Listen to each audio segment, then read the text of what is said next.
확실히 시장은 지금 보편적으로 관세에서 조금 더 빠져나간 것들 그런 쪽으로 지금 시다가 나오고 있는데 이건 되게 단발성일 거란 말이야. 오늘의 이슈에 오늘 반응하는 섹터일 뿐인 거고 여기에 휘둘려서 이걸 되게 장기적인 관점으로 베팅하면은 돈이 또 묶여. 갑자기 너무 꽂히면 안 된다는 거지. 우리가 중심을 잡아야 될 거는 안녕하세요. 언니 저희 지난번 영상이 팔지 말아라, 국장 아직 팔지 말아라 이렇게 썸네일 나갔는데 그 뒤로 또 요동을 쳤어요. 며칠 지났다고. 그치. 네. 오늘 뭐 상호관세 발표하고 내일 탄핵할지 그러니까 이번 주가 약간 다이나믹한 주다. 그래서 이번 주에 변동성이 휘둘리면은 위아래로 털린다. 이럴 때 뭐 가만히 있는 게 낫지. 근데 나는 뭐 이제 탄핵 때문에 국장이 뭐 더 요동칠 거라고 크게 이제 생각하진 않고 어느 당이 되든 자산시장에 우호적인 정책들이 더 많이 나올 거라서 결과적으로는 좋은 방향으로 갈 거라고 좀 생각을 하고 관세 이슈는 뭐 이제 사람들 기대치가 어느 정도 있었는데 장중에 쭉 올랐어. 근데 생각보다 좀 세게 때렸다. 근데 자세히 이제 사람들이 정신을 깨고 보니까 세게 때리긴 했는데 그런 만한 애들한테 그렇게 때렸고 약간 만만한 애들 주머니에 타봤을 때 돈 나온 애들한테만 이제 좀 때리고 나머지한테는 뭐 10% 15% 뭐 이제 그 정도 수준으로 얘기가 됐단 말이야. 그러다 보니까 사람들이 이제 그럼 어떻게 해야지 라고 했더니 그럼 이제 앞으로 좋은 일밖에 없잖아. 자세히 생각해 보니까 여기서 더 나올 게 없잖아. 이제 추가적으로 협상하는 수밖에 없잖아. 그리고 나스닥을 어느 정도 지켜보고 있다는 발언을 하더라고. 증시가 크게 하락하면 대응을 하겠다라는 뉘앙스가 충분히 내용이 있었어가지고 진짜로 타협 없이 그 관세로 드라이브 쭉 건다라고 하면은 자산시장에 안 좋은 영향을 주겠지. 인플레 엄청나게 잘 갈 테니까. 근데 그걸 실제로 눈으로 보고 싶어 하진 않을 것 같아. 트럼프도 적당히 타협을 하면서 중간 지점에서 만나려고 첫 바다를 좀 높게 잡은 건데. 전형적인 딜하는 거죠. 그러니까 그거에 익숙한 사람이니까 온 세계 사람이 다 알고 있으니까 그것보다 조금 더 지르는 거지. 이 정도 기대했으면 조금 더 가자. 그래야 이제 어느 정도 맞으니까. 그런 것 같은데. 그 타이밍이 뭐 지금 전혀 팔 타이밍은 아닌 것 같고. 일론 머스크도 한참 본인 리스크 때문에 테슬라 고점 대비 거의 반타작 났을 때 그치. 또 귀신같이 이제 발표해가지고 또 주가 올리잖아요. 진짜 둘이 일당의 고수야.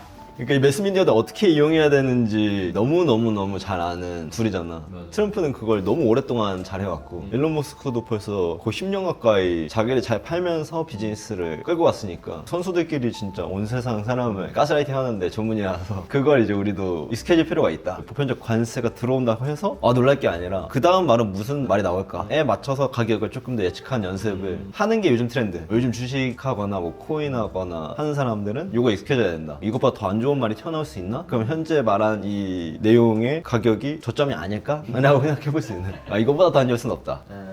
그래서 지금 시장에서는 V자 반등을 그리긴 어려워. 미국 시장은 당분간 어쨌든 관세 영향도 있을 거고 어느 정도 경기를 누르는 지금 상황이기 때문에 미국 시장이 바로 V자 반등을 그리기는 당분간 쉽지 않을 것 같고 다만 미국 외의 시장은 파는 시세보다 잡아줘야 되는 시세가 많다. 왜냐면 부양책을 많이 낼 거거든. 근데 미국 같은 경우는 당분간 그렇게 쉽지 않은 상황이고 중국만 해도 부양책을 분명히 올해 쭉 내려고 할 거고 돈이 이제 풀 거란 말이야. 그러면은 다른 나라들 자산시장은 강제적으로 좀 오를 수밖에 없어. 돈이 풀리면 경제가 좋고 안 좋고가 아니지. 그 유동성이 흘러나올 구멍이 있느냐. 미국 외의 국가들이 그럴 가능성이 훨씬 높다. 그러니까 유동성 측면을 잘 고려해야 된다. 그런 면에서 이제 한국 시장은 나쁘지 않은 상황인 것 같고 다만 미국 시장을 베팅하기에는 조금 더 시간차가 있어야 되지 않을까. 미국이 이제 진짜로 많이 예를 들어 나스닥이 여기서 한 10%더 빠져 뭐 한 15%더 빠져 이러면 액션을 할 거야. 분명히 이제 미국 입장에서는 거기까지는 바라지 않을 거거든. 그럼 이제 대응을 해줘야 된단 말이야. 그럼 이제 그 근처가 나는 한 15,000, 17,000? 요 사이는 매수 타이밍이 아닐까. 15,000 아래로 떨어지면 이제 코스피 2,000 깨지는 것처럼 그냥 사면 되고 그래서 그 근처 언저리 오면은 충분히 매수로 받아도 되는 타이밍 아닐까. 그래서 확실히 시장은 지금 의약품, 뭐 소프트웨어 이런 IT 업종 보편적으로 관세에서 조금 더 빠져나간 것들 그런 쪽으로 지금 시다가 나오고 있는데 이건 되게 단발성일 거란 말이야. 오늘의 이슈에 오늘 반응하는 섹터일 뿐인 거고 그냥 데일리 투기자본들이 그냥 움직이는 그렇지. 거죠. 오늘 여기에 베팅해야겠다. 나는 이제 특정 이슈에 따라서 베팅하는 거기 때문에 여기에 휘둘려서 이걸 되게 장기적인 관점으로 베팅하면은 돈이 또 묶여. 이걸 모멘텀이라고 보고 막 갑자기 바이오 매수하면 그치. 큰일 나죠. 요런 뉴스에 휘둘려서 바이오, 엔터, 뭐 카카오, 네이버 뭐 이런 쪽으로 갑자기 너무 꽂히면 안 된다는 거지. 그 꽂힘을 주의해야 된다. 우리가 중심을 잡아야 될 거는 기존의 뭐 조선, 반도체, 방산, K-뷰티 지금까지 화장품 날리더라고요. 코스맥스 뭐 이런 쪽들 있잖아. 이런 쪽에 포커스를 계속 유지해야 되는데 이런 뉴스가 나오고 오늘의 가격창을 보면은 갑자기 삼바 사고 싶어지고 갑자기 디어유 사고 싶어지고 카카오 괜찮아 보이고 막 이런단 말이야. 카카오 오를 때 됐지? 갑자기 생각지도 않았던 거에 손이 나간단 말이야. 그런 걸 이제 요번 주에 주의하면 될 것 같아. 계속 나도 그 포커스를 유지하려고 집중을 하는데 근데 보고 있으면 쉽지 않아. 그래서 이걸 보시는 분들도 이걸 볼 때 한 번 더 생각을 하고 내가 기존 기조가 어떤 거였는지 잘 수평을 유지해야 된다. 내가 전업 트레이더다 그런 게 아니면은 내가 예를 들어서 조선에서 뭐 하나 옵션을 사야지 하면 그걸 진짜 사러 들어가서 사고 바로 나와야지. 맞아. 그걸 보고 있을 필요가 진짜 하등 없는 거 그치, 같아. 그치. 다른 거 어떤가 이런 거 볼 필요가 진짜 없는 거 같아. 맞아. 딱 그냥 기계적으로 주문하고 그치. 나와야 되는데 나와야지. 괜히 어슬렁거리면서 네. 마트에서도 우리가 콩나물이나 좀 사러 갈까 했는데 옆에서 고등어 할인하고 있으면은 갑자기 고등어 조림도 하나 먹어볼까? 약간 이런 생각 들잖아. 주식시장 훨씬 더 그걸 유혹이 심하기 때문에 주의해야 된다. 그런 지점들이 이번 주 많이 있을 거다. 그래봐야 내일 정도만 남았는데.